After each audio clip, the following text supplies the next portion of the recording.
선대의 인류가 후대에 남긴 물건은 경우에 따라 한 국가가 뒤흔들리기도 할 만큼 그 영향력이 매우 강합니다.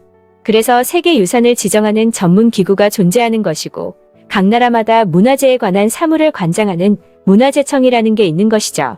그런데 70년 전 어느 한국인이 목숨을 걸고 지켰던 유물의 정체가 공개되자 중국이 발칵 뒤집혔다고 하는데요.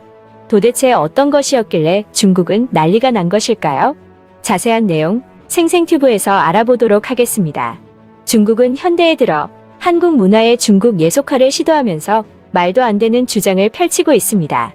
한복, 한식 등 한국 문화를 모든 자기들 것이라고 우기고 있고 그 추악함은 하늘을 찔러 한국에서 반중 감정이 반일 감정을 넘어섰을 정도이죠. 특히 중국은 감히 건드려서는 안 될 것에도 손을 댔는데요. 바로 한글입니다. 한글은 조선 역사상 최고의 성군이었던 세종대왕이 창제한 것으로 인류가 사용하는 전 세계 7천여 개의 문자 중에서 유일하게 창제년도와 창제자가 명백히 밝혀진 위대한 유산이죠.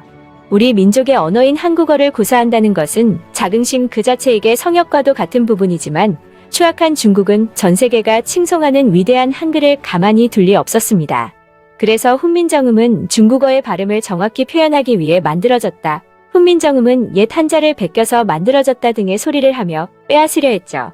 하지만 위대한 세종대왕은 후대에 중국이 몹쓸 행보를 벌일 것이라는 것을 미리 알고 있었는지 한글이 빼앗기지 않도록 미리 결계를 쳐놨습니다. 그것은 바로 한글의 창제 과정이 들어가 있는 훈민정음 해례본이었죠. 해례본이 발견되기 전까지는 한글의 창제에 대한 여러 가지 구구한 추측이 난무했지만 해례본이 발견됨으로써 한글이 어떤 원리를 바탕으로 해서 어떤 과정을 통해 만들어졌는가를 알 수 있게 됐습니다. 그런데 해례본이 발견될 당시 심각한 문제가 있었는데요. 해례본이 발견된 시기는 1940년으로 당시 일본은 한국의 문화를 말살시키려고 했다는 것입니다. 즉 한글의 창제 원리가 들어가 있는 해례본 역시 그 존재가 들키면 일본에 빼앗길 것이 분명했죠. 하지만 목숨을 걸고 해례본을 지킨 사람이 있었는데요. 그가 바로 문화지킴이라고 알려져 있는 간송 전영필입니다. 전영필은 문화지킴이라는 칭호 그대로 24살 때 양가의 엄청난 재산을 상속받아 하늘이 내린 백만장자가 되는데 그는 이 배경을 이용하여 막대한 양의 국보금 문화재를 지켰습니다. 나라 잃은 백성을 도와주는 변호사가 되어라라는 아버지의 뜻에 따라 일본 와세다 대학에서 법학을 전공했지만 평생의 스승이자 독립운동가인 오세창을 만나며 민족의 홍과 어를 지켜내겠다는 결심을 하게 되죠. 오세창은 당시 전영필에게 이런 말을 했습니다. 우리 조선은 꼭 독립되네. 동서고금의 문화 수준이 높은 나라가 낮은 나라에 영원히 합병된 역사는 없고 그것이 바로 문화의 힘이지.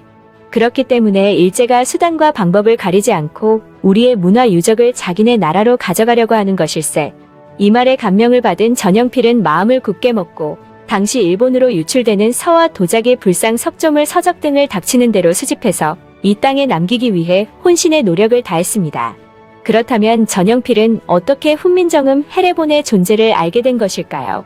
사실 1940년 훈민정음 해례본을 발견한 사람은 국문학자 김태준의 제자였던 이용준으로 자신의 처가인 광산 김씨 종택 금구당 서고에 보관되어 있었던 것을 제일 먼저 발견했습니다.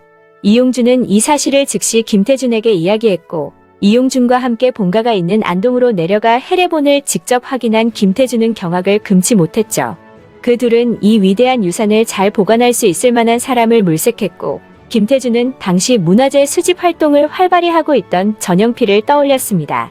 전영필은 김태준에게 해례본 이야기를 듣자마자 놀라지 않을 수 없었고 즉시 그 자리에서 은행으로 달려가 1만 1천 원을 찾아와서 1천 원은 김태준과 이용준에게 사례금으로 주고 1만 원은 해례본 값으로 치렀다고 합니다.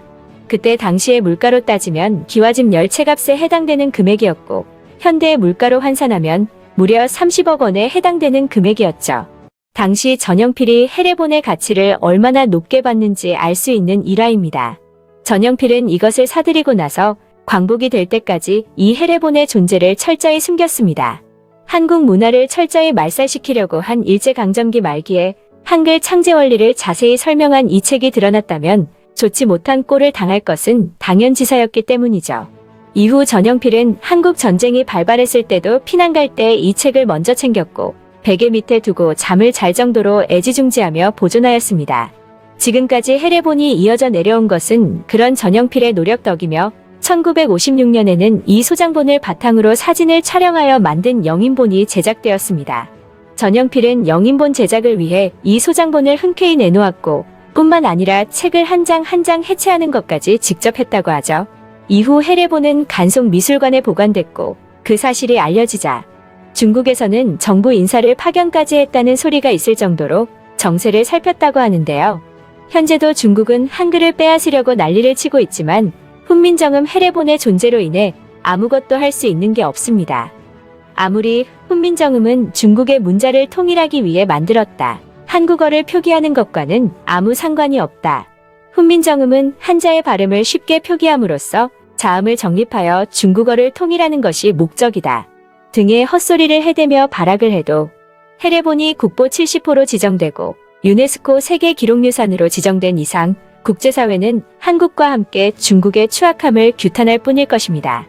민족의 혼과 어를 지켜내기 위해 절대 더 이상 한국의 문화재를 뺏기지 않기 위해 노력하고 전쟁 속에서도 목숨을 걸고 훈민정음 해례본을 지켰던 간송 전영필 선생님에게 경의를 표하며 이번 글은 여기서 마치겠습니다. 구독과 좋아요는 큰 힘이 됩니다.